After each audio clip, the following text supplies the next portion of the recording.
A divisive debate begins tomorrow in Annapolis over Governor O'Malley's controversial proposal to repeal the death penalty.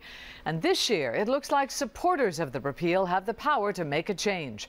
WJZ spoke with State Delegate Sandy Rosenberg, who confirms tonight that a majority of lawmakers in both the House and Senate have pledged to vote in favor of repealing the death penalty. Opponents insist the vote is still too close to call. Well, this matter of life or death is one of the hardest to debate.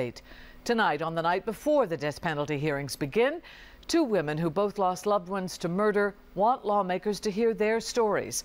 WJZ's Mary Bubala tells how their emotional journey has led them to two very different places. A notorious killer is put to death for the brutal murder of Lois Burton's teenage son. I definitely have no problem with the fact that John Thanos was executed. Erricka Bridgeford's little brother is gunned down on the streets of Baltimore. She says the death penalty won't ease her pain. It just felt less and less like justice to me. Two families suffering after loved ones are murdered, but they're left with far different views on the ultimate punishment. I think that it's only fair that the death penalty be kept and be enforced for those of us that have to suffer through appeal after appeal.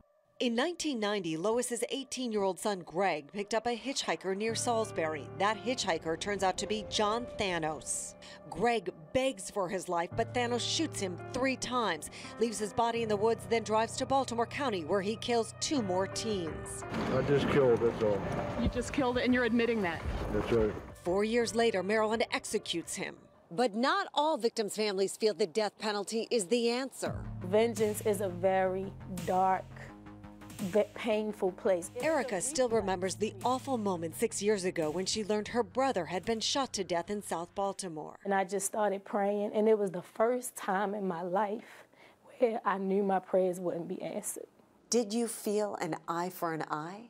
I did, initially.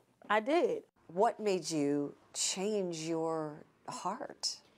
It was recognizing that the vengeance was more pain, and it wasn't honoring who he was at all. For decades, Maryland has struggled with the death penalty. What do we want? Justice! This year brings perhaps the strongest push for repeal yet, with the governor, the NAACP, and prominent lawmakers behind it. This is a process that can't be fixed. It is broken, and it's time to end it. Others will fight to keep it, like Baltimore County State's Attorney Scott Schellenberger. There are some heinous murders that happen that just call out for the death penalty. Lois wants lawmakers to understand the relief she feels now that her son's killer is dead. Does the execution of John Thanos give you peace?